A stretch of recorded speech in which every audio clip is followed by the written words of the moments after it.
Welcome to another episode of the Ear Hustler Podcast, where everybody has a story and God gets the glory.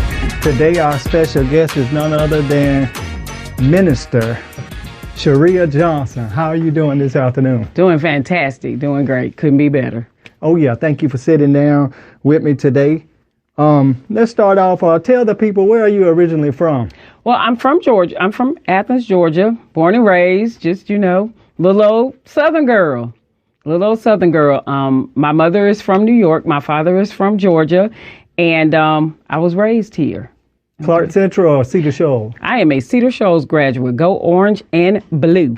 Okay. Yes. I would ask you what year, but then that may tell people It's your okay. age. I don't mind. I am a glorious 52 years old, and I graduated in 1990. Okay. You went off to 10 college? I did. I went to the Howard University in Washington, D.C., the mecca of black education, where I studied computer science. That was before we had the internet. And that's what I have, is a computer science degree. I also went to the University of Georgia, where I furthered my education. Yes. Okay. And what did you major in at Howard? Well, I started off as a psychology major, then I went to engineering, then I ended up in computer science. Okay. And so that's my major. And I have done network programming, database administration, and things like that in the computer industry. And now I am completely out of computers. Okay. HBCU? All the way. I believe in them. Okay. If you had to do it all over again, would you attend a HBCU again? I would go to Howard University again. I would do it all over. I have no regrets. I always tell people that attending Howard University was the best decision that I made as a young person. The only decision that I made that was better than attending Howard University was in choosing my life partner, Mr. Jamie Johnson. Okay. From Rail, GA. Let me ask you something, because I always wonder this. I may sound a little ignorant, but can other races attend HBCUs? They can. Okay. When I was at Howard, there was one white girl on campus. Her name was Kelly. But yes, anybody can attend the HBCU. They're just historically black, because when the colleges were started, there were no educational opportunities for us. So they had to create schools so that we could learn at a higher level, get higher level learning. And so that's why they're historically black colleges and universities, because we were the only ones that went. But yes, anyone can attend. Okay. Yeah, I know you mentioned your husband, Mr. Deacon Jamie, and me and him are from the same county, Wilkes County. Yes. My husband loves Rail. Yeah, I was in Washington. He was in Rail, but the same county. Yes. And that's where I originally saw you at the first time several years ago out at Pleasant Grove Baptist Church, where he's a deacon at. And I've seen you quite a few times since then. And I see you and Jamie. I see you on Facebook all the time. I call it the Charia and Jamie sitcom, because sometimes I feel like I live with y'all, because you be having me laughing. Oh, we are quite a pair. Oh yeah. Y'all need a reality show for real. Probably could do something with it, because you be hilarious. But, we are a funny couple. We believe in being happy and joyous in our marriage. If there's no fun, the marriage won't work. Right. And so we believe in that. So we keep everything very funny. We kind of have a no holds barred kind of relationship. And my husband always says a joke is good at anyone's expense. So you got to have thick skin to live in my house. But we love it, and we love each other. How many years have y'all been married? We've been married 28 years. We've been together for 31 years. Okay. And we've been married for 28. And we have two children. That's outstanding, especially nowadays, because you have some people get married and divorced the same year. Now, 28 years. That's a blessing. Well, for us, divorce is not an option. Mm-hmm. And when divorce is never an option, then you'll always work on making the marriage work. Okay. Well, you answered one of my next questions. I was going to ask you, what advice would you give married couples, to stay together 28 years? But I guess you just answered that. You have to communicate, but you have to go in saying divorce is not an option. And when you go in with that divorce is not an option type of mentality, then those little things that break couples up won't break you up, because they won't have any room and space in your relationship, because divorce isn't an option. And we've been through a lot. My husband was full-time military, so we've been through deployments. We have children who have lifelong illnesses, so we've been through health things. I've been sick. So we've been through a lot, and deaths and whatnot, and divorce is just never even, this is not an option Well, for that's us. how it used to be back in the day. It never was an option, but now I guess it's a new school thing. Yes. So, you have any siblings? I do. So with my mother, I have 3 sisters. Joyce is my oldest sister. Joanna is under me. And then my baby sister is Kenitra. And her birthday is actually today. She turned 41. Okay. But then my dad has some other children too. So my dad has a total of 7, including me and my sister. So I have a brother in DC, and I have 2 more sisters that live in the state of Georgia. And then I have a younger brother who is deceased. He died a few years ago. Okay. And so, so there were quite a few of us. And I brought up earlier in the intro, you are a minister. I am. And I hope I just said the minister because you have to be careful nowadays with the titles. Some people are prophetesses and prophets and apostles. So I just knew ministers universal, and I'm pretty. Yes. I got licensed in 2011. Ordained in 2011 at Pleasant Grove Baptist Church in Rail, Georgia, which is where I did all my tutelage and whatnot. And then the Lord saw fit to move me to Bethel Baptist in Watkinsville about 8 years ago now. And I've been there ever since. I serve as the education pastor, so I'm over all the education there. But yeah, I just go by title minister. The Lord actually, when he called me, he told me he wanted me to teach the word. And so my strong suit is teaching. I've written a book called God's 12 Steps for Women, which I use for Bible study a lot and at various churches. And then I've written another book on doing verse mapping because I'm really big into teaching, because that is my ministry, is teaching. And so, so being called minister is fine for me. I'm not prophetess or whoever and all that other stuff, the great Reverend Doctor, whomever. So or the fivefold ministry. Yeah. You're the teacher. I am the teacher. Well, I see you My name actually means wise teacher. Okay. Yes. I see you on Facebook, and like I said, I see how you cut up with your husband on Facebook and just some of your stuff, and I like your personality, and I'm like, okay. And then, like when last month I reached out to you to come and preach at the church that I pastored at, and you did a wonderful job. Thank you. And like I knew you would just by seeing you on social media, like you said, your voice, you have like that teacher presence about you, and your voice is kind of captivating. And I know when people, after the service, when you preach the word in Washington, a lot of people were asking me, who is that lady? She did real good. But like I said, I just noticed like some of your posts and stuff, you're like me, you just keep it real. You don't sugarcoat anything. Either you like it or you like it, and then, you can back it up with the word. Yeah.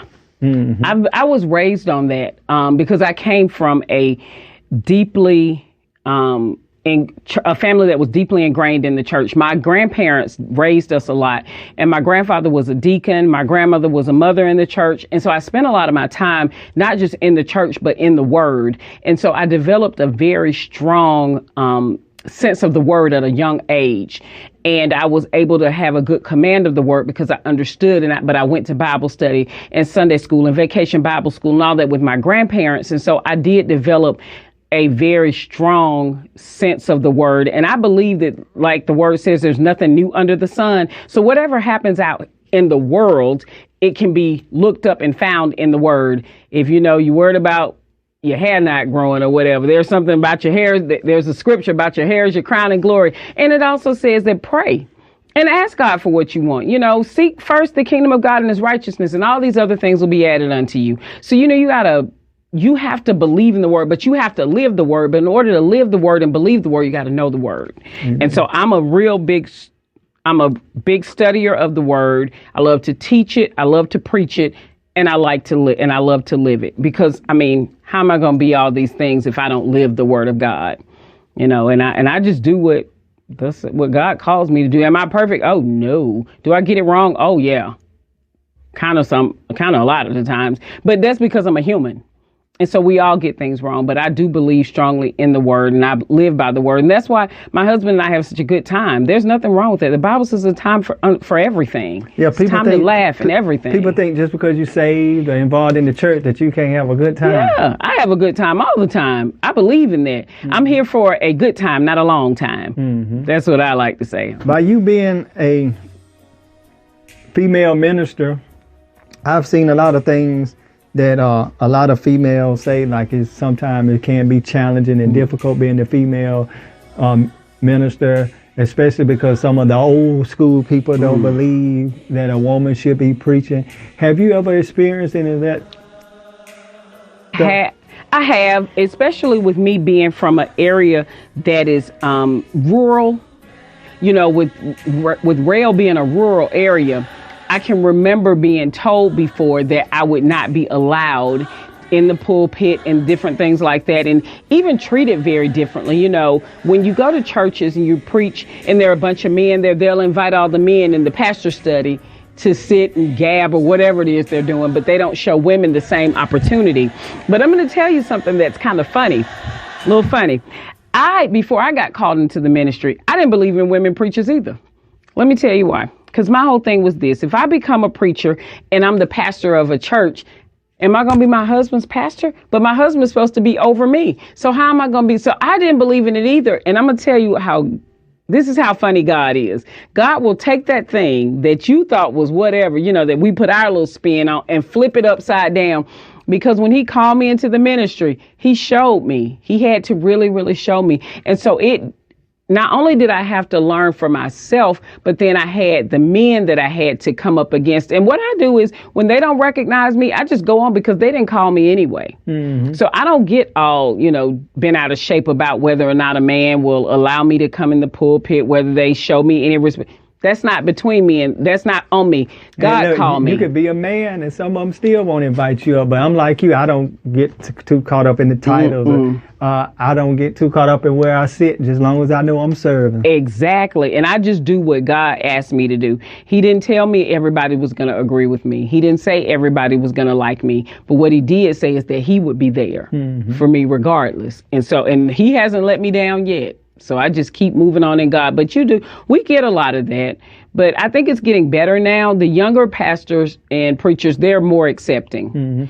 And you see more and more women pastors now. Yep. And but you got to think, I tell somebody before, women were the first person to carry the gospel. They were. Well, you could go back to Mary. She carried Jesus in the womb. And Elizabeth with John the Baptist. And then not only that, when Jesus rose from the dead, who was the first people that he told to go and tell the others? So if you're preaching the gospel, you're just preaching that Jesus, has risen. So Amen. They were the first people. But yeah, with the way the women, the men are not in the home. So a lot of homes are absent. Yeah, and not in a lot of homes. And so they're having to be the teachers and the providers and everything in the home. And I believe that, it's just my personal opinion, I believe that especially our young men, they are more receptive of women anyway, because that's who they're used to. Probably mama, like you said, the majority of the homes don't have a man in the home. And sometimes I feel like that young men feel like another man can't tell them anything because they probably resentful because they don't know their father, never spend any time. So you can't tell me nothing, Exactly. But I think that God can use anybody. He said he'll make a rock cry out, didn't he? That's right. And if he'll use a rock, I know he'll use me. At least I got a soul in me and a spirit in me. Yeah. So why do you think, I know COVID had a lot to do with it, but it was worse before then, but especially in the rural areas. How do you think we can get people to start attending church more regularly? Wow, that's a good question. I think we have to come up with some new and innovative ways. We're going to have to appeal to the young people, Because the young people are the future of the church. If your church has no young people in it, it's basically dead already. Because, people die off one by one. The congregation will get smaller. Just a few funerals from closing the door. Just a few funerals from closing the door. I like that. But the thing is, when COVID came, it gave people an excuse after COVID was up, because we started broadcasting church. Oh, I can just stay at home and watch, and I can just, And so now a lot of people I think it's laziness why they won't come back. But what we're going to have to do is some new innovative and creative things. We're going to have, we can't do church like we used to. People don't want to hear, and Lord, please don't take this the wrong way, but people don't want to hear these same tired songs and same tired prayers every Sunday. They want something that speaks to their spirit, that's uplifting, that is new. Don't leave the sermons out. And they don't want to hear them either. They want you talking about things that are relevant to them. Right. Because, but that whole struggle mentality, let's let that go. And let's talk about how well we're doing. Yes, God has brought us from a mighty long way, but do we have to keep coming up the rough side of the mountain, though? Mm-hmm. Can we move from the rough side of the mountain and start working from the mountaintop? And then everybody want to tell you how to teach you about heaven, but they're not teaching you how to live. To get there. Right. Because, just like heaven is a prepared place for prepared people, well, hell is a prepared place for unprepared people. Mm-hmm. And so, we have to start addressing that too. But I do believe in that. We do turn some people, because people don't want to hear that what they're doing is wrong, and people don't want to hear that you might die and go to hell, or because they like to say, I know God is a good God, he's not going to send me to hell. Well, he didn't send anybody anyway. He sent yourself. Mm-hmm. Because he gave you an option. He gave you an opportunity and free will to choose. But what we have to do in the church is we have to be open to new things. And we're so stuck in, we used to do it like this. We've always done it like this. Well, maybe that's why it's not working now, because we're dealing with a new kind of people, a new kind of Christian. And so we have to make sure that we're growing with the people and respond to what the people like and what they're responding to. Now, we don't want foolishness in the church. Now, a lot of people respond to what they see better than what they hear. Yes. And I think the reason a lot of people are missing from the church, the community is missing from the church because the church is missing from the community. That's it. Now, like back in the day, even with the police officer, back in the day, you used to have officers walk through the neighborhood. They knew everybody. And then even the churches.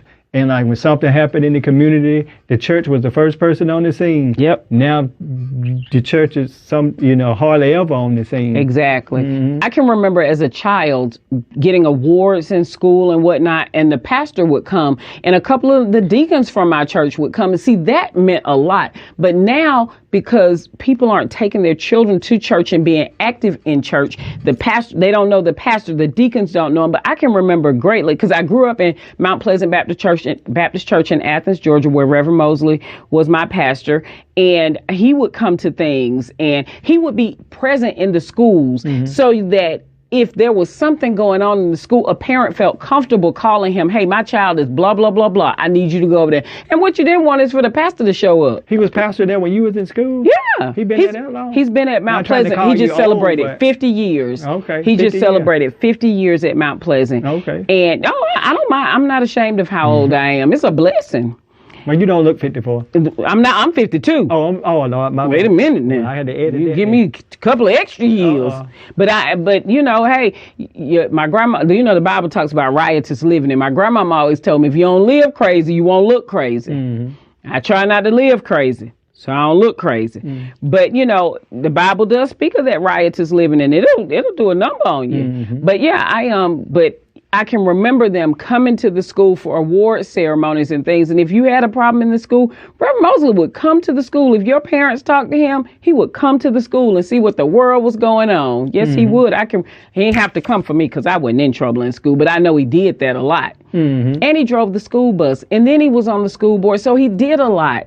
And so we had that presence in the community. But like you're saying, now the church is just absent. Mm-hmm. The churches, most of the pastors don't even know their parishioners. Mm-hmm. And so how you going to minister to and take care of a congregation you don't even know? Mm-hmm. And your son is a minister too as well. He is. My child got, let me see, he preached his first sermon. I want to say it was after he graduated, maybe it was 2014 or 2016. I can't remember. It was after he graduated from high school. And he is now over the youth ministry he's the youth pastor at Bethel Baptist Church in Watkinsville as well. Yes, he is. And he is phenomenal. Okay. Phenomenal young man of God. But I prayed that up. I prayed that I would raise young men and women who were men and women of God and who held up the standards that God wanted them to do. I am a praying mother. Not only did you raise them, you trained them up. Yes, trained it in the way that he should go. And when he is old, as the Bible says, when they get old, they won't depart from. But I trained him up. Yes, I did. He had a lot of training. The whole family. So, my in-laws helped. My family, my husband had, my son had a good example to follow because my husband is a man of God. So my son had good examples to follow. Yes. Yeah, that's where it starts at, in the home. In the home. Yeah, people always worry about the government and changing laws and this and that.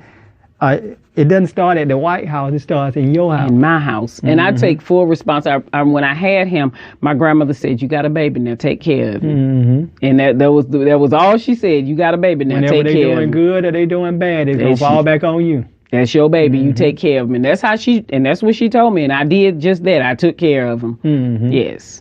So let's switch gears a little bit. Okay. Entrepreneurship. Yes. How long have you been in the entrepreneurship? I have been doing something additional for so long. I don't remember when I wasn't. I've seen you baking cakes and everything. Yes, I used to make wedding cakes. I make jewelry, hence the bracelets on my arm. As you see, I knit. Now I own a yarn shop, which has just been a phenomenal thing. But I believe in a couple of things. Well, I was raised on entrepreneurship. My mother and my stepfather raised me. And my stepfather always told us that we could never be truly successful solely working for someone else. That we always he used to call it a hustle. You got to have a hustle. And so when I was in 6th grade, I started making jewelry. 6th grade. That's when I started. And my stepdad I would take orders during the week at school. My stepdad would take me there was a hobby shop on Baxter Street when I was growing up. And I would get all my supplies that I needed, make all my jewelry over the weekends. And then on Mondays I would deliver. And I have been doing something additional ever since then. I've sold Mary Kay. What else? I did something called prepaid legal one time. I mean, I've sold paparazzi jewelry. I tell people always all the time. Updating the resume. Always. I tell people all the time, if it's moral, legal, and ethical, I'll do it. I'll at least try it. Because I just believe in that. I truly believe that you ought to have more than one way that you make your money. So that if one thing doesn't work out, you're not sitting there out of luck. Because you can end up like that. Like, I don't solely depend on my 9-to-5 job, because I do have a regular day job that I do, but I don't solely depend on that, because just like they hire me, they can get rid of me. And when they get rid of me, bills don't stop, and I can't be somewhere sitting around hungry looking crazy. And I need to, be able to do what I need to be able to do for myself and for my family. And so I've always done, I just believe I have an entrepreneurial spirit. It's just in me. And you have an entrepreneur family. Yes, I do. Because you have some more entrepreneurs in your family. Yes, too. I have a sister who is a caterer. Let's see. My dad, when my stepdad was alive, he was in the food industry as well. I'm not in the food industry like that. The only thing I ever did was bake cakes because I enjoy decorating. But as far as don't call me to cook your pot of collard greens. So you're the baker and your sister the cook. Yes. Did y'all take that from your mother or some family member, or y'all just kind of learned that on yourself? Well, my stepdad was. Oh, you said the stepdad. Okay. My stepdad was who I refer to as my dad, because he raised me since I was 6 years old. But he was a cook. Oh, that man knew he could cook a meal. And then my mother has a sister who is also a great cook. My mother cooks as well, but she's not into it like everybody else. I started baking because I like to decorate, because I'm truly an artist. Like, I can draw and paint and stuff. And so I'm an artist. And so what I found was that cake was a good medium, and I enjoy baking because I like to follow recipes. And so once I discovered that and I started decorating cakes, I was like, oh, I'm good at this. This is an extension of drawing and painting. And then, I was making like people's birthday cakes, and then somebody asked me to make a wedding cake, and I was like, okay. And before I knew it, I was making wedding cakes. And then I started, and unfortunately, it got too bad on my hands, all the squeezing of the icing bags. I ended up having to have carpal tunnel surgery on both hands, and I had to stop doing that. But the knitting is actually therapy, and it's therapeutic for my hands. It keeps them from hurting, and and it got rid of the damage because it exercised different muscles than I was using to decorate cakes. And so, yeah, but I love having something else that's an extension of me. And inside of me is a very creative and artistic person anyway. So when did you learn to knit? So my daughter graduated from high school in, what year? What's this? This is 2024. In 2014, my daughter graduated from high school and went to college at Valdosta State. When she was in college, she saw this headband that she wanted. It was knitted. I didn't know how to knit. She was like, Mama, I want this. And so we found a shop that had the actual headband in the shop. I tried to purchase the headband. They wouldn't sell it to me because they said it was their shop sample, like these things are. She said, but what I can do is get you a private knitting lesson so that you can learn. I paid, I think it was $75 for that private knitting lesson. It included my yarn and the supplies I needed. The rest is knitting history. So since 2014, I have been knitting, and I absolutely fell in love with it because of the things that I could create. I love the way the yarns feel in my hand. And then what it did for me was, and I'm going to share this with you because I don't mind sharing this, but I suffer from depression and anxiety. The knitting helped that. It was like therapy for me, because what would happen is when I would go through the patterns and look at the patterns, it would take my mind off things, and it would ease and soothe my mind. And yes, I am a minister who suffers or who deals with depression and anxiety. I'm not ashamed of that, because some of us had, Paul had a thorn in his flesh. We all got something. So I'm not embarrassed or ashamed, but I will say that God sent something to help me, because I was struggling. Like, I was on a struggle bus with mine, and God sent something to help me. And it has been this knitting. I mean, even through the loss of family members and, dealing with my husband's deployments and whatnot before he retired from the military, this helped. Give you an escape. It gave me an escape. And what it does is it allows me to create something that is beautiful. Like everything you see here, I made with these 10 fingers. And so, and it gives me something else to focus on. And it has built relationships with me. I've made so many friends through my knitting, people that I never would have met if I didn't know how to knit. And they have become some of my best and closest friends in life, people who have things in common with me, who can sit down and talk with me, who I have, sisters in the ministry, because I've met a lot of other female ministers from all over the country through this, because I travel a lot with my knitting. We go to all types of events and festivals and stuff. And so I've traveled all over the country. And so I have met so many people and come in contact with so many people through knitting that it has been a blessing to my life, which is why I opened up this shop, actually, because I wanted to, like, when I travel, like, there are in different cities, in the bigger cities, there are groups of knitters that look like me, brown girls who knit, who crochet, make beautiful and creative things. And I want that for my community. I want to be able to come into a room with other women that look like me, and we're all doing the same thing creatively. And that's why I have this space. And I know that it's going to draw those women in that I want to come here. Not that I want others out, but I definitely want to create a space for us. And you opened last month? Yes, I opened April 15th. Okay. Yes. And and then today we're going to have our first class. So I've been in a month, and we're doing the first class today and creating that community of knitters. Tell the people where you're located at. I am located at 225 Cherokee Road, Suite 7. I share a space with Shalice's. She is a body care business where she makes all of her products by hand. Amazing products. I actually use the products myself. I was using them before I came into this space, but my shop is located inside her space, and we share Suite 7, and that's in Winterville, Georgia. Okay. Right outside of Athens. So tell the people, what exactly does your boutique offer? Well, we offer a variety of yarns and a variety of weights. And I know if you're not a knitter, you have no idea what I'm talking about, but that's okay. We also have knitting journals. We have pens that I've made, jewelry, stitch markers, everything is kind of knitting related. Like you see, we have the little earrings that look like a skein of yarn. And then we also offer classes. So we offer classes on crochet and knitting. Today is a beginner's crochet class, a beginner's knitting class. And we offer classes on that. We also have what we call the Friday night unwind. That's where you can come in from 6 to 8, bring your projects. We sit around, we do our projects together. You can come in for individual help anytime, as long as I'm here. You can come in for individual help if you're struggling with a project or you need some help getting started with something, you've messed something up, whatever. We offer that as well. And then we offer a little bit of Christian advice too, if you need some of that.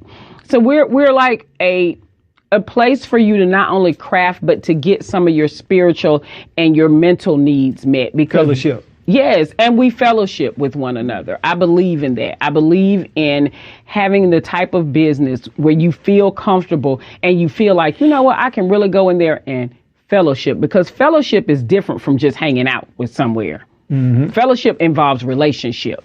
So I believe in that. Is there an age limit for your class? Or like if somebody wanted their child to learn? Well, I'm going to be honest with you. I know you're not babysitting, but I'm not a children person. Mm. I like to start at like 9th grade and up. Now, there are some people that are great with you. I'm just not. Okay. It's not, children are not my calling. My name means wise teacher, but it does not mean that I'm supposed to be teaching children. Me and little children. So teenagers and up. Teenagers and up. Yeah. Once you hit like 8th, 9th grade, I'm good with you. If you're in elementary school, that's somebody else's calling. Mm-hmm. Love your kids from a distance. Let me ask you something. I'm sure it's probably some men that knit too, ain't it? A lot of men knit. Some of my very good friends, there's this guy out of Atlanta. His name is Vincent. His name is Vincent Marshall, and he is a knitter, a crocheter, and a pattern designer. Amazing. He is a very good friend of mine. There are a lot of men that knit. There's this black guy that's on, what is it, Instagram? Willy Nilly Knits. He is an amazing knitter. I know some guys from New York that knit. I actually know a lot of guys that are knitters and designers, pattern makers and what. But yeah, there are a lot of knitters. My biological mother, she was a white lady. Okay. I'm glad to see people look like you in the business. Yes. But she took it up as a hobby. I don't know, was it crocheting or... Did she have a hook or 2 needles? I have no idea. Okay. But she used to make like those throws, blankets. Afghans. That's what they call it. Mm-hmm. Yes. Mm-hmm. And I make, well, you see, I can show you some things that I've made. So this is what we call a little shoulder shrug. You just put it on and let it fall over your shoulders. A little shoulder warmer, especially if you go to Baptist church. Sometimes the air working, sometimes it's not. Mm. And you just put it on like that. There are scarves, sweaters. You see, this is a tank top looking sweater. So, we make all kinds of things. I be seeing on Facebook, you be making socks and everything. Yeah, my husband's got to have a pair of socks. He's about to worry me half to death about those socks. So, yeah, I make a lot of, there really isn't anything that I won't make. Okay. If it can be made, I'm going to make it. And I really do I love knitting. It is absolutely what I love to do. You got so many talents. Can you sew? Yes, I can. Okay. Yes, but I don't sew much. Oh, I don't do too much sewing anymore, but I knit and I crochet. And you said that's a, what's that called? It's like a little shoulder shrug. Oh, somebody might wear, one of the girls now probably wear that as a little skirt. Oh, my Lord. It'll be a little skirt too. It kind of look like one. Yeah, it kind of does. You're right. They'll put this on. I'm sure. You can knit. Pretty much any piece of clothing though. Oh yeah, I'm actually working on a bikini for my niece. She is going to Jamaica for her birthday, and I'm crocheting actually her a bikini. Okay. For her birthday. Okay. Yeah. Okay. Well, Miss Charia, thank you for sitting down with me today. You're so welcome. I'm so glad that you asked me. I feel honored that I was invited to do this. I feel completely honored, and I am glad to know you, and I hope that I wish you nothing but success in the future.